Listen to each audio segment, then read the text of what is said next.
वक्त कहा था, सुमन तुम जब वापस आना तो राम, लक्ष्मण और जानकी को साथ लेकर आना।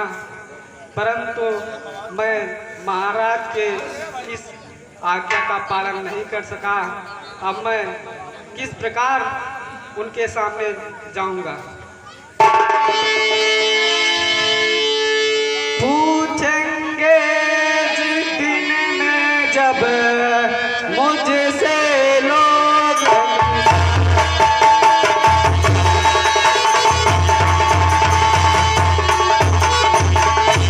पूछेंगे दिन में जब मुझसे लोग निशान, किस किस से मैं कहूँगा यह वियोग वृत्तांत।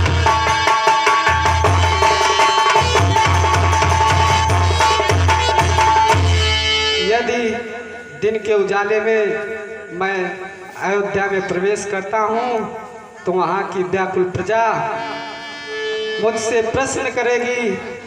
उनके प्रश्नों के उत्तर देना मेरे साहस में नहीं है।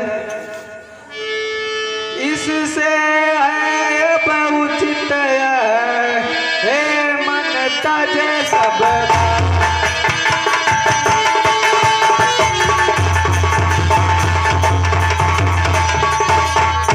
इससे अब है उचित हे मन तजे सब बात। चलो अवध में अब जब हो जाएगी रात,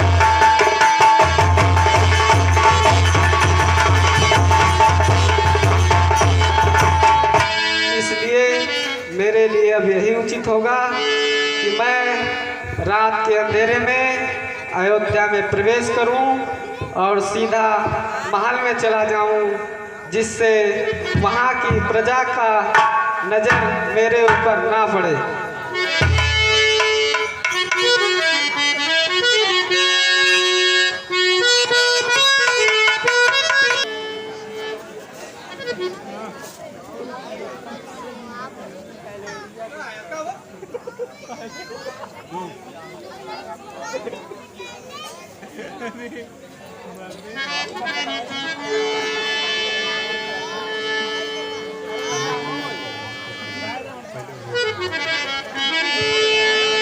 महाराज को सुमंत का प्रणाम, महारानी कौशल्या को सुमंत का प्रणाम।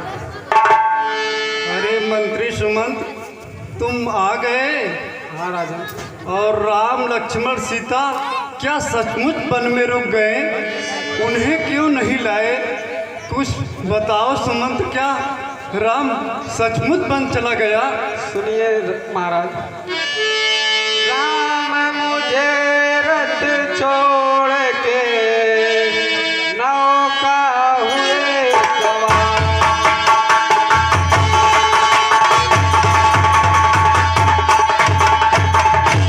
राम मुझे रथ छोड़कर नौका हुए सवार, बिकल खड़ा मैं देखता वेग गंगा।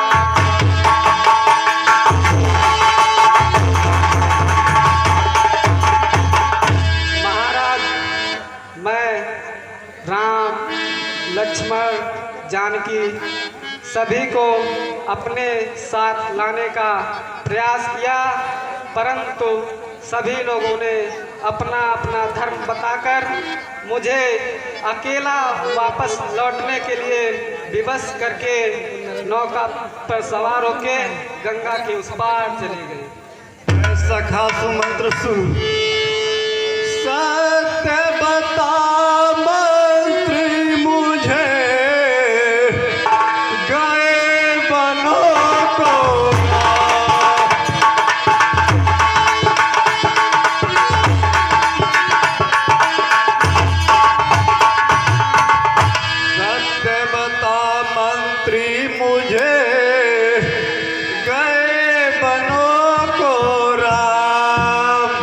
रहा साहब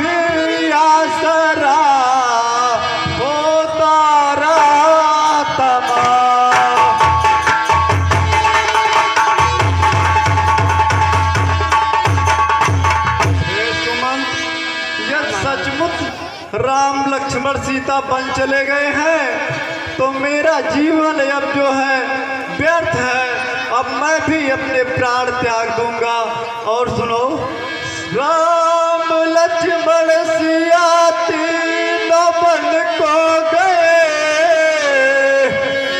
साथ आशा गई प्राण तू ना गया। ऐसे जीने से मुझको अब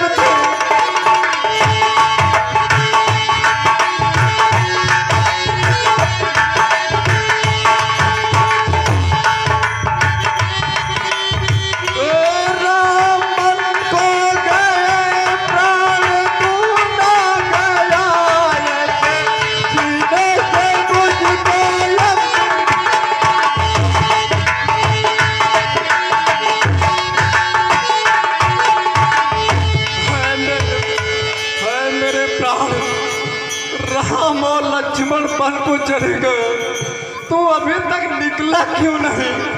लगता है मुझसे कोई पाप हो गया है जिससे मेरे प्राण निकल नहीं रहे, और राम के वियोग में भी मेरा प्राण अभी रुका है। अरे रानी कौशल्या सुनो, कौशल्या रानी सुनो, मुझको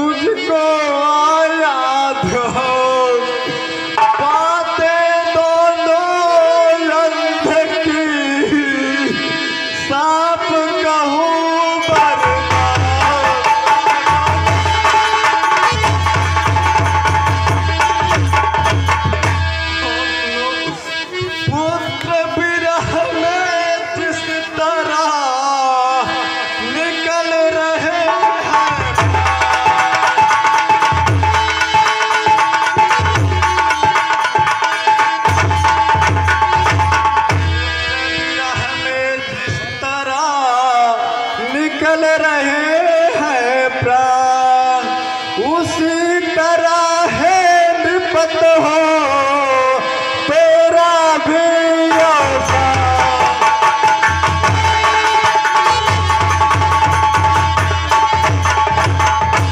रानी कौशल्या सुनो, वे उस दिनों की बात है जब मैं अयोध्या का युवराज हुआ करता था।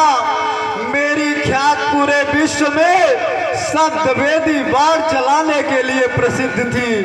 एक बार मैं शिकार की खोज में अपने राज्य से बहुत दूर निकल गया रानी, और जाते जाते मैं सरजू नदी के किनारे पहुंचा तो मैं शिकार की खोज में नदी के किनारे बैठा हुआ था। इसी बीच मुझे किसी जीव की पानी में आवाज सुनाई दी नदी में, और मैं उसे जंगली जानवर समझ करके अपना शब्दवेदी बाण चलाया।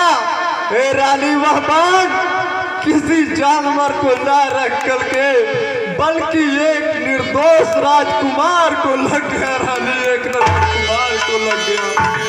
वह राजकुमार अपने माता पिता को तीर्थ कराने के लिए लेकर के निकला था, और प्यासे माता पिता के लिए पानी लेने के लिए वो सरजू नदी में गया था। मैंने गलती से बाण अपना छोड़ दिया और वह बाण जाकर के राजकुमार को लग गया, जिससे राजकुमार के मुंह से आवाज निकली और वह मूर्छित होकर के गिर के पड़ा। रानी, मैं दौड़ करके उसके पास जब पहुंचा तो मुझसे यह बहुत बड़ा अपराध हो गया था। मैंने बहुत अनुनय विनय प्रार्थना किया, तब जा करके वह राजकुमार की आंखें खुली और उसने बताया कि मैं अपने माता पिता के लिए पानी लेने के लिए आया था, और आप किसी तरीके से उन अंधे माता पिता को ये पानी ले जा करके पिला दीजिए। हे रानी, मैं उनके माता पिता को पानी पिलाने के लिए ले जा करके पहुंचा तो उन्होंने मेरे हाथों से सारा वृत्तांत जब मैंने उन्हें बताया तो मेरे हाथों से उन्होंने पानी पीने से इनकार कर दिया। ऐ रानी, इतने इसके बाद वो अंधे माता पिता मुझे श्राप दे देते हैं और कहते हैं, हे राजन, तूने एक तीर से एक नहीं बल्कि तीन हत्याएं की है, तीन हत्याएं की है। ऐ रानी, वह अंधे माता पिता ने पुत्र वियोग में मुझे श्राप देते हैं। जिस तरह से मैं पुत्र वियोग में तड़प के मर रहा हूँ, ऐ राजन, एक दिन तुम भी पुत्र वियोग में तड़प के मरोगे, तड़प के मरोगे और उनके श्राप मुझे सत्य प्रतीत होते हैं। रानी कौशल्या, सत्य प्रतीत हो रहे हैं।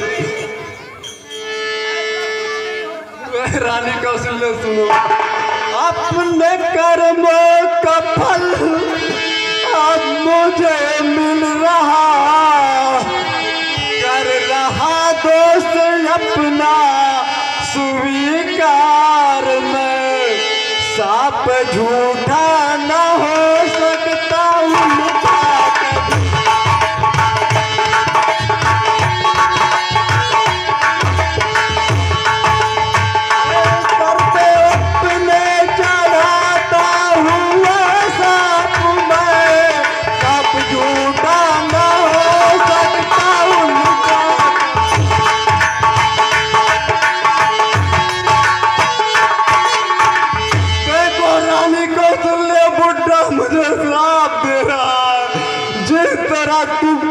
मैं पुत्र वियोग में तड़प के मरा, उसी तरीके से तुम भी मरोगे।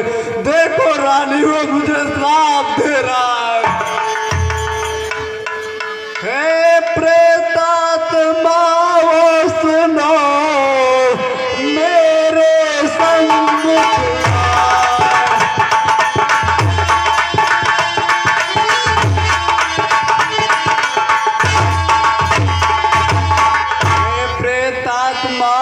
सुनो, मेरे सम्मुख आए।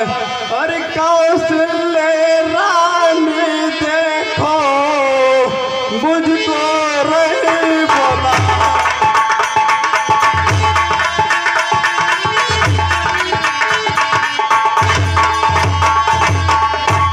इच्छाएं सब मर गई, अब इनका क्या काम, अपना प्यारा जब नहीं रहा अवध मेरा।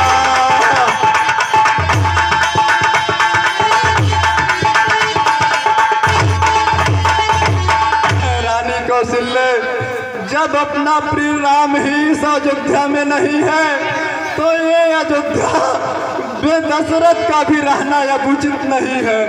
दशरथ के प्राण अब नहीं बचेंगे। रानी, नहीं स्वामी, आपको कुछ नहीं होगा। और सुनो रानी, प्राण प्यारे मेरे नैन तारे, प्राण प्यारे मेरे नैन तारे, बूढ़ी आंखों के तुम थे सहा।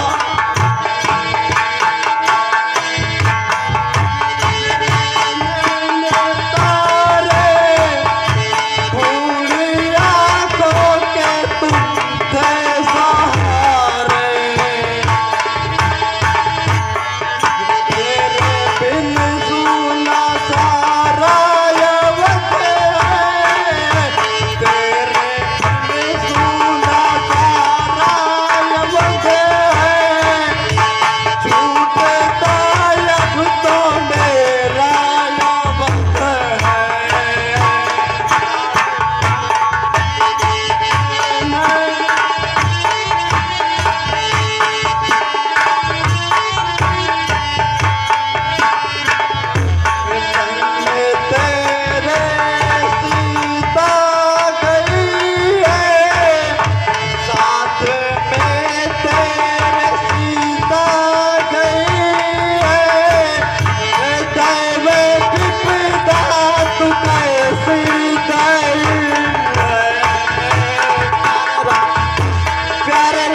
मैं कितना बड़ा पापी हूँ।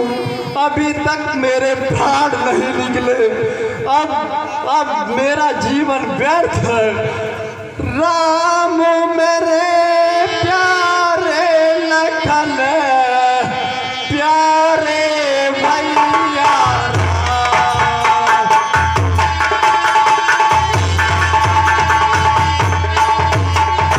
राम मेरे प्यारे लखन प्यारे भैया राम।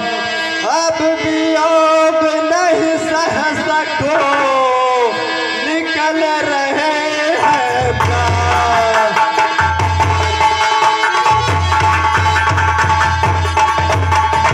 अब और वियोग मुझे राम से का नहीं सहा जाता और अब मेरे प्राण निकल गए। रानी देखो कोई मुझे बुला रहा है, देखो।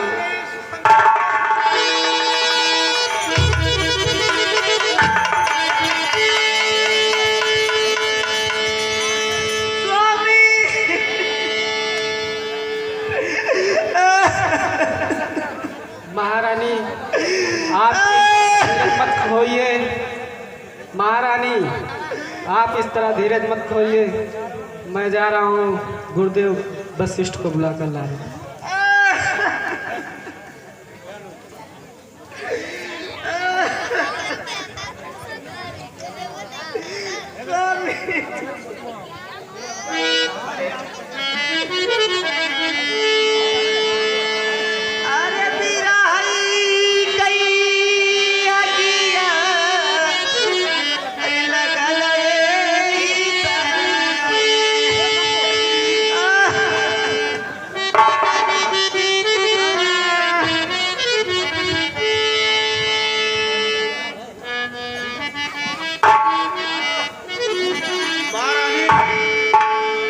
महारानी जी धीरज रखो। जो होली है, जो होली थी वो तो होके रहेगी। अभी महाराज दशरथ अपने स्वर्धाम को सिधार गए हैं और अपने मन में धीरज रखो। सुमन अयोध्यापति महाराज दशरथ स्वर्ग को सिधार गए हैं और अब इनकी अंत्येष्टि की व्यवस्था जो जा करके अंत्येष्टि की व्यवस्था करिए। ठीक है गुरुदेव।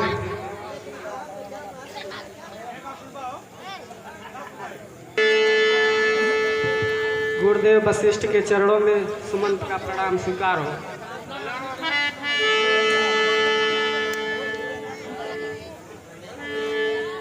सुमंत ये गुरुदेव। छत्रपति राजा महाराज दशरथ जो कि स्वर्गधाम को सिधार गए हैं और पूरे परिवार में, पूरे अयोध्या में जो है शोक और दुख का माहौल फैला हुआ है। जी गुरुदेव। राम लक्ष्मण जो कि वन को चले गए हैं और भरत शत्रुघ्न कई देश अपने ननिहाल में है, वहाँ पर उनको लाने के लिए एक दूत भेजा जाए। ठीक है गुरुदेव। दूत को हमारे पास तुरंत बुलवाइए। ठीक है गुरुदेव। हेलो भैया, प्रणाम गुरुदेव। कहाँ रहते हैं? कल्याण बस। ये क्या बात है?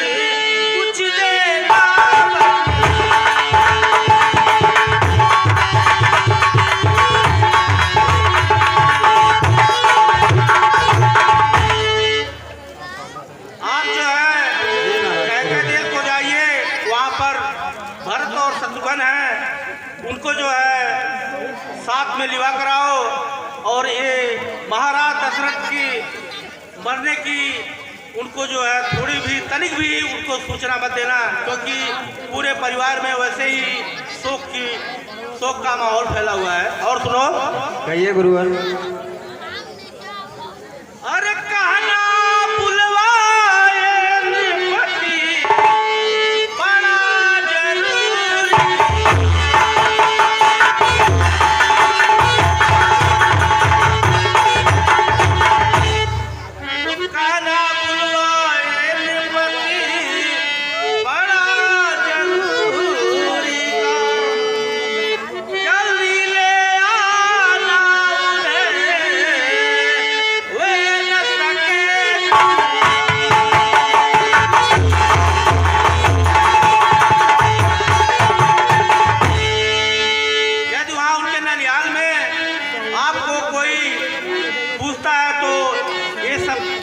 बात नहीं बताना जो कि अयोध्या में जो ये महाराजा दशरथ का मरण हुआ है, ऐसी कोई सूचना वहाँ पर उनको पता नहीं लगना चाहिए।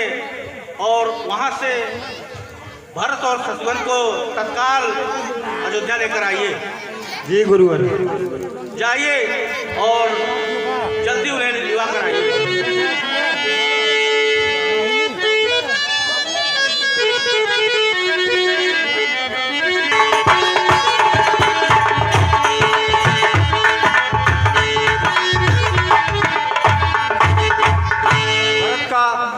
गुरु श्रेष्ठ के चरणों में प्रणाम स्वीकार हो।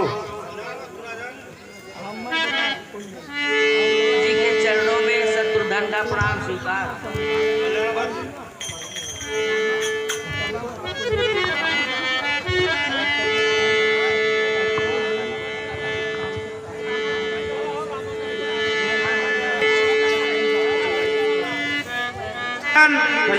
भरत और शत्रुघ्न, आपको ननिहाल से इसलिए बुलवाया गया है क्योंकि आपके बड़े भाई राम और लक्ष्मण जो कि वन को चले गए हैं। और क्या कह रहे हैं मुनिराज? छत्रपति राजा जो कि आपके पिता महाराज दशरथ स्वर्ग को सिधार गए हैं।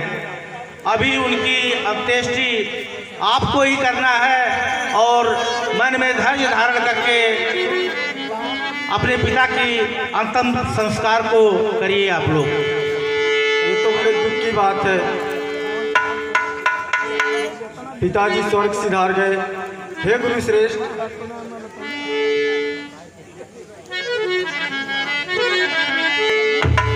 आपकी जो आज्ञा होगी उसे मैं स्वीकार करूंगा। ठीक है, अभी जो है अंतिम संस्कार की व्यवस्था कीजिए।